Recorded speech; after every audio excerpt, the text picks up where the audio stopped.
Hello everyone.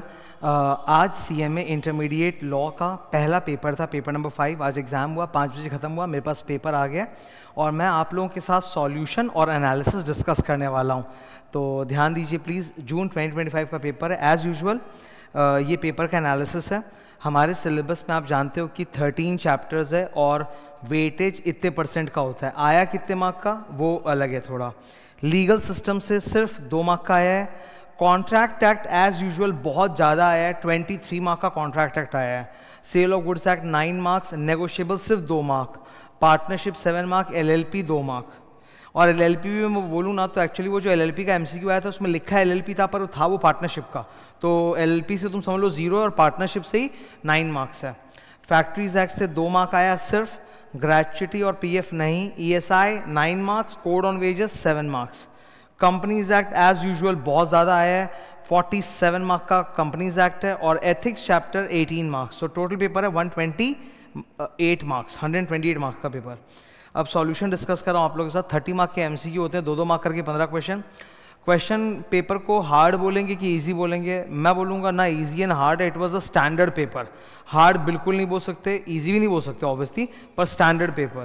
पहला question, लोक अदालत और पीपल्स कोर्ट चैप्टर नंबर 1 के अंदर एडीआर ऑल्टरनेटिव डिस्प्यूट रेजोल्यूशन वाली टॉपिक में आर्बिट्रेशन, कंसिलिएशन, मीडिएशन और लोक अदालत होता है। तो वहाँ लिखा हुआ है कि लोक अदालत में जो दोनों पार्टी के बीच में सेटलमेंट कराया जाता है उसको कॉम्प्रोमाइज या कॉन्सिलिएशन कहते हैं।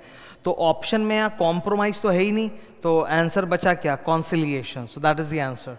नंबर 2, अनड्यू इन्फ्लुएंस अगर किसी कॉन्ट्रैक्ट में हुआ है तो उसको वॉइडेबल बोला जाता है। It's a voidable agreement.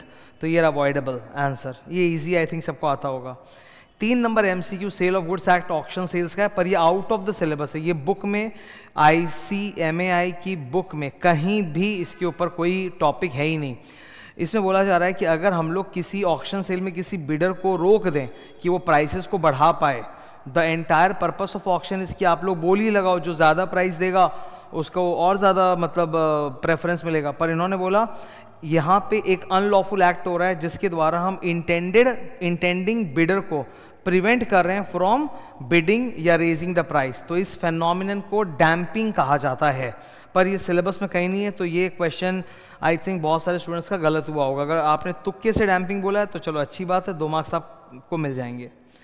Number 4 बहुत ईजी था। नेगोशिएबल इंस्ट्रूमेंट में 3 होते हैं, cheque, bill of exchange and promissory note.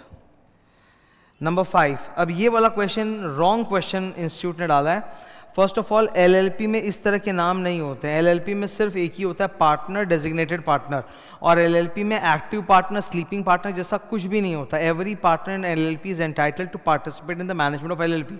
तो एक्चुअली ये क्वेश्चन पार्टनरशिप एक्ट का है रादर देन एलएलपी एक्ट का। ठीक है, हमें बोला जा रहा है कौन सा वो पार्टनर है जो डे टू डे ऑपरेशन या डिसीजन मेकिंग में इन्वॉल्व नहीं होता है। तो उसका आंसर है नॉमिनल पार्टनर। ये डे टू डे में इन्वॉल्व नहीं होते हैं। लिमिटेड पार्टनर का मतलब होता है जिनकी लिमिटेड लायबिलिटी हो। एक्टिव पार्टनर पार्टिसिपेट करते हैं, मैनेजिंग पार्टनर पार्टिसिपेट करते हैं। नॉमिनल पार्टनर सिर्फ नाम के होते हैं, ये day to day operation decision making में पार्टिसिपेट नहीं करते हैं। ठीक है।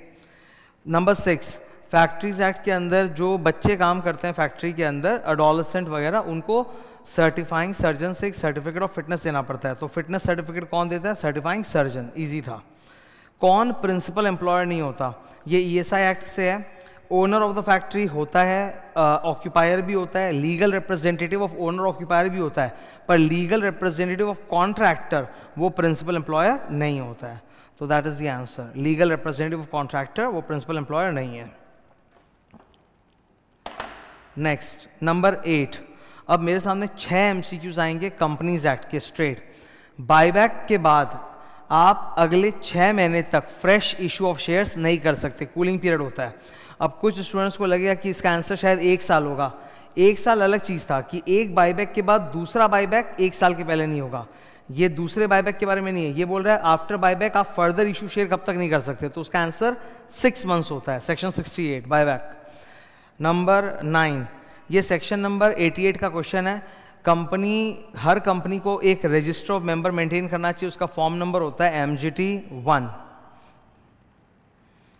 नेक्स्ट, आर्टिकल्स ऑफ एसोसिएशन का फॉर्म नंबर क्या होता है? आर्टिकल्स ऑफ एसोसिएशन और मेमोरेंडम के फॉर्मेट्स टेबल ABCDEFGHIJ में डाले हुए इन द शेड्यूल 1, तो articles of a company limited by shares होता है टेबल F, ठीक है। ये सब बड़ा एम्फोसिस करके मैंने बताया था क्लास में भी। डिपॉजिट्स, अगर एक कंपनी पब्लिक से डिपॉजिट लेती है तो स्पेशल रेजोल्यूशन पास करना पड़ता है, लेकिन अगर उसके total deposits with in the borrowing limit of 180 का 1 का C है तो SR की ज़रूरत नहीं है, ऑर्डिनरी रेजोल्यूशन से हो जाएगा। तो आंसर है ऑर्डिनरी रेजोल्यूशन। वुमन डायरेक्टर कौन सी कंपनी में चाहिए? Listed company, a company having paid up capital 100 crore या टर्नओवर 300 करोड़। तो हमें पेड अप कैपिटल पूछा है, तो आंसर है 100 करोड़ वुमन डायरेक्टर के लिए। डायरेक्टर्स के ऊपर फिर एक क्वेश्चन है, डायरेक्टर्स ऑफ द कंपनी क्या लगते हैं कंपनी के रिश्ते में? Escort, guard, keeper? नहीं, ट्रस्टीज। ये लिखा हुआ है किताब में, ट्रस्टीज होते हैं ये कंपनी के लिए। फिर चैप्टर 13 में काइजन बताया हुआ है, काइजन कॉस्टिंग मतलब continuous improvement.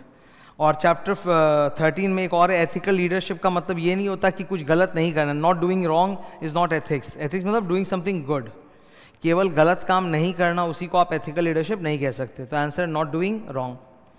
So that was MCQ के मतलब आंसर्स। अब ये लंबे लंबे क्वेश्चन है, आप लोगों के 2 से लेकर यहाँ पर 8 तक क्वेश्चन है। 7 क्वेश्चन से 14-14 मार्क के, आपको 5 अटेम्प्ट करना है। केवल जो लास्ट क्वेश्चन है 8A और B वो केस स्टडी है लंबे लंबे, अदरवाइज सारे के सारे डायरेक्ट क्वेश्चन आए हैं स्ट्रेट फ्रॉम द बुक। सबसे पहला कॉन्ट्रैक्ट एक्ट का ऑफर एंड एक्सेप्टेंस होता है ना, तो एक्सेप्टेंस को लेके क्या क्या कंडीशंस होते हैं वो बताओ, 7 marks. Indemnity holder, indemnity contract में इंडेमनिटी होल्डर के क्या क्या राइट्स होते हैं वो बताओ, 7 मार्क्स। पार्टनरशिप फॉर्म करने का प्रोसीजर क्या होता है? सेल ऑफ गुड्स एक्ट में कंडीशन और वारंटी में क्या डिफरेंस होता है, क्या क्या कंडीशन क्या क्या वारंटी है समझाओ। कब आप कंडीशन के ब्रीच को वारंटी का ब्रीच मानोगे, ये अभी मैंने मैराथन में रिवाइज कराया था। Number 4 section 19 code on wages, ये मैंने लिखाया हुआ है बुक के अंदर, 7 मार्क का आ सकता है कि फाइन को लेके क्या क्या प्रोविजन है, कितने कितने अमाउंट का फाइन डाला जा सकता है, और फाइन वेलफेयर के लिए यूज होगा फॉर एम्प्लॉइज। 7 मार्क का कोड ऑन वेजेस है। फिर ये नंबर B चैप्टर 10 ESI में इंश्योरेंस में जो एम्प्लॉय के डिपेंडेंट्स उनको क्या क्या बेनिफिट्स मिलेंगे, 7 मार्क का क्वेश्चन एकदम स्ट्रेट इजी, ठीक है। फिर कॉर्पोरेट कंपनीज एक्ट से ये दनादन 4 क्वेश्चन है, direct theory. Change of companies name section number 4, section number 13। Duties and liabilities of directors section 166। Operational and financial control पे मैंने पूरा एक डिफरेंस का टेबल क्लास में लिखवाया था, क्योंकि बुक की लैंग्वेज हार्ड थी तो मैंने डिफरेंस का टेबल बनवा के लिखाया था, 7 मार्क का। Board resolution in board meeting section number 179, 7 marks. फिर ये चैप्टर 13 को लेकर 14 मार्क का क्वेश्चन है। चैप्टर 13 में एक अजीब बात है कि CFA इंस्टीट्यूट के कोड ऑफ एथिक्स दिए हुए हैं, और वो हमने डिस्कस भी किए थे सारे इंपॉर्टेंट पॉइंट, 7 मार्क। फिर इमोशनल इंटेलिजेंस के 4 एट्रीब्यूट्स क्या होते हैं, self awareness, self management, social awareness, relationship management, वो समझाना है, 7 मार्क। ये 8 है, ये कॉन्ट्रैक्ट एक्ट का इजी क्वेश्चन है। कॉन्ट्रैक्ट एक्ट के अंदर एक स्पेशल कॉन्ट्रैक्ट होता है बेलमेंट। अगर मैंने मिस्टर ए ने अपने 1000 बॉटल मिस्टर बी को दिए हैं और उसमें मार्क किया हुआ है 5 स्टार, मिस्टर बी ने उन बोतलों को दूसरे बोतलों के साथ मिक्स कर दिया, ये गलत बात है। अगर मिक्स हो गया है दूसरे सामान के साथ तो हमको 2 चीज़ें चेक करनी है, क्या वो सेपरेबल है कि inseparable. In this case they are separable क्योंकि मार्क किया हुआ है। सेपरेबल है तो सेपरेशन कॉस्ट बेली को बियर करना पड़ेगा क्योंकि उसकी गलती, उसने मिक्स किया है। यहाँ पर बेली मिस्टर बी मना करे, मैं नहीं दूंगा, उसको देना पड़ेगा, मिस्टर बी को बियर करना पड़ेगा सेपरेशन चार्जेस। फिर ये कंपनीज एक्ट का क्वेश्चन है, चैप्टर नंबर 12 का है, resignation of a director. Director जब अपना रेजिग्नेशन कंपनी को देता है तो कंपनी को 3 काम करने पड़ते हैं, take note of the same.